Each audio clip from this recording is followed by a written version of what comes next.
Hello everyone, it's Piyush here and इस session में हम देखेंगे जो बिजनेस ऑटोमोबाइल इंडस्ट्री से रिलेटेड है कि आपका अगर सर्विस सेंटर है, आप बाइक की सर्विस सेंटर चलाते हैं या कार का सर्विस सेंटर चलाते हैं, सो उस केस में आप विपन को कैसे इस्तेमाल कर सकते हैं। सो क्विकली हम फटाफट से सारे स्टेप में जाएंगे, डिटेल में देखेंगे क्या क्या चीजें मैनेज हो सकती है, पूरी इसकी पावर देखेंगे।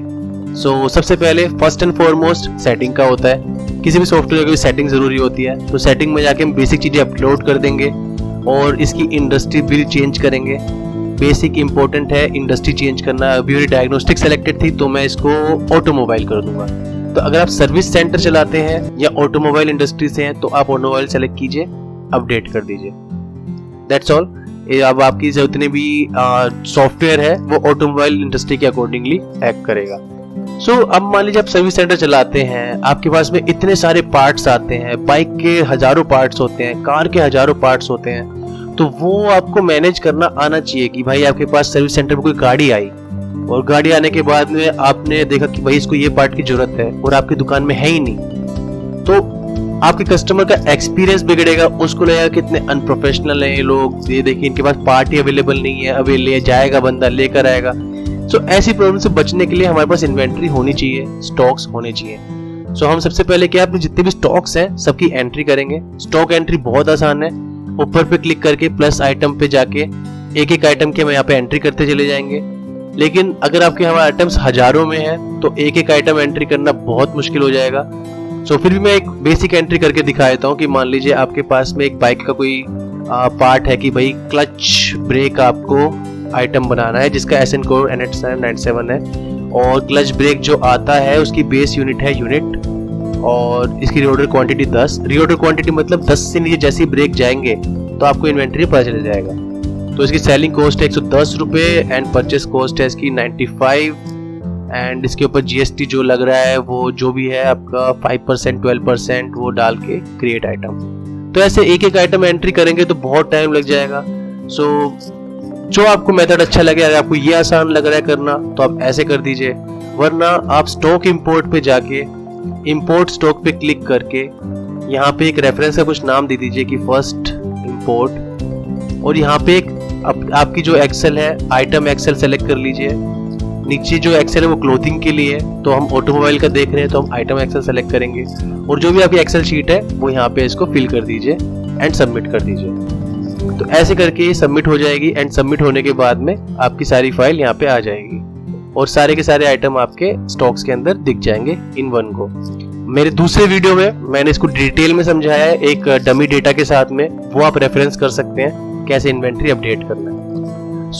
अभी हमने देखा हमारी इन्वेंट्री अपडेट हो गई है। सॉरी, एक लॉगिन, एक सेकंड में वापस से इसको लॉगिन कर देता हूँ, test@test.com। ओके, मेरी जो इन्वेंट्री थी यहाँ पे हम गए, हमारा क्लच ब्रेक ऐड हो गया है, 0 है स्टॉक में। हमारी सर्विस इंडस्ट्री कैसे चलती है, हम सामान मंगाते हैं, हम किसी वेंडर के पास जाते हैं, परचेज करते हैं, वो हमको एक लंबा सा बिल दे देता है जिसके ऊपर सारी आइटम की डिटेल लिखी होती है। तो हमको क्या करना होगा, सबसे पहले भाई हम परचेज करेंगे क्योंकि तो 0 है, आउट ऑफ स्टॉक है। तो मैं सबसे पहले क्विक लिंक पे जाके परचेज की एंट्री करूंगा। तो परचेज पे मैंने किया क्लच ब्रेक। क्लच ब्रेक हमारा 5 है, मैंने खरीदे 100 92 के प्राइस पे, 9200 के मेरे क्लच ब्रेक बैठे। प्राइस में दोनों तरीके से सेट कर सकता हूँ। अगर रेट बिफोर सेट करता हूँ कि भाई ये 90 रुपीज का था रेट बिफोर टैक्स, इस पे 5% टैक्स एक्स्ट्रा लगाए तो ये कैलकुलेट कर देगा कि 9000 बेस 450 का टैक्स। अगर इंक्लूडिंग टैक्सेस में वो करना है तो मैं इंक्लूडिंग टैक्स 92 सीधा ऐसे कर सकता हूँ। Save and continue. जो भी आपका वेंडर है हम वेंडर की इंफॉर्मेशन फिल कर देंगे। अगर आपका पहले से यहाँ पे सेव था तो हम सेलेक्ट कर लेंगे, सेव नहीं है तो न्यू पे जाके सेव एंड कंटिन्यू। पेमेंट, अगर आपने वेंडर को पेमेंट अभी कर दी है तो पे नाउ, अगर आप उसे बाद में करेंगे क्रेडिट पर है तो पे लेटर। अभी हम लोगों ने अभी कर दी है तो हम पे नाउ पे जाके इसको सेव कर देता हूँ। आपको देखिएगा, देखिए मेरी परचेज की एंट्री बन गई है। क्लच ब्रेक मैंने खरीदा है 100 यूनिट, राहुल से अप्रूव कर दिया। जैसे मैंने परचेज की एंट्री कंप्लीट की, मेरी इन्वेंट्री बढ़ जानी चाहिए, मेरी अकाउंटिंग हो जानी चाहिए, तो मैं इन्वेंट्री पे जाता हूँ क्विकली और मैं स्टॉक्स पे जाता हूँ। तो हाँ ये देखिए, सो मेरे क्लच ब्रेक जो है वो 100 आ चुके हैं स्टॉक के अंदर। मैं इसको पूरे आइटम को देखूंगा, 100 क्वांटिटी पड़ी है, 110 रुपए का है। सो इस तरीके से मेरे को इन्वेंट्री की सारी डिटेल इसमें ऑटोमेटिकली अपडेट होती रहेंगी सिर्फ मेरे एक परचेज एंट्री से। चलिए, तो हमारी ये सारी चीज हो गई। अब मानिए कि आपके पास में कोई बंदा आता है अपनी बाइक लेके, अपनी गाड़ी लेकर कि भाई सर्विस कर दो। अब सर्विस करते के टाइम पे आपके बहुत सारे चार्जेस रहते हैं, अलग अलग टाइप के प्रोडक्ट लगते हैं, तो वो उसके बाद में उसको बिल देना होता है। तो अब हम यहाँ पे क्या करेंगे, जैसे ही कोई बंदा आया, क्लाइंट आया, तो मैं प्लस पे जाके एक सेल की एंट्री करूंगा। तो पहले हमने परचेज की एंट्री करी क्योंकि हमने परचेज किया, अब हम सेल की एंट्री करेंगे क्योंकि हम सेल कर रहे हैं। तो सेल मैंने क्या क्या किया, उसको एक तो मैंने क्लच दिया उसको, और बाकी मैंने कुछ सर्विस थी जो भी थी, मैंने कोई सर्विस थी वो मैंने उसको वहां पे दे दी। सो ये वाली चीजें हम अभी हमने सर्विस ऐड नहीं करी, तो क्विकली मैं फटाफट एक सर्विस भी ऐड कर देता हूँ ताकि हम आसानी से हमको दिख जाए कि मान लीजिए कि आपके पास में जो बंदे बैठे हुए हैं वो बाइक सर्विसिंग करते हैं। तो बाइक सर्विसिंग के अंदर आपका आ गया ऑयल चेंज। सो ऑयल चेंज का ऐसा कोड जो भी आपका रहेगा वो डाल के आप लिख सकते हैं भाई ऑयल चेंज करने के हम 60 रुपए लेते हैं इंक्लूडिंग टैक्सेस। तो इस तरीके से हम डाल देंगे, तो एक हमारी सर्विस बन गई। सो हमने देखा एक सर्विस क्रिएट हो गई। सो वापस सेल पे जाते हैं, जो हमारी सेल बनाई हुई थी कि एक सेल की एंट्री करी जिसके अंदर हमने क्लच लिया एंड ऑयल चेंज करवाने के पैसे लिए उससे 60 रुपये, 110 रुपये, 60 रुपये ऑयल चेंज कराने के एंड सेव एंड कंटिन्यू। देखिए 170 रुपये का बिल बनाए और जो कस्टमर है मेरा ये रहा रवि, कस्टमर मैंने ऐड कर दिया। तो यहाँ पे एक चीज और देखेंगे, व्हीकल रजिस्ट्रेशन नंबर। सो अगर आप व्हीकल रजिस्ट्रेशन नंबर उसका ऐड करते हैं MP09NS9207, अगर आप ऐसे ऐड करते हैं उसका व्हीकल रजिस्ट्रेशन नंबर, तो ये इस नंबर से आप उसे ट्रैक कर पाएंगे बाद में।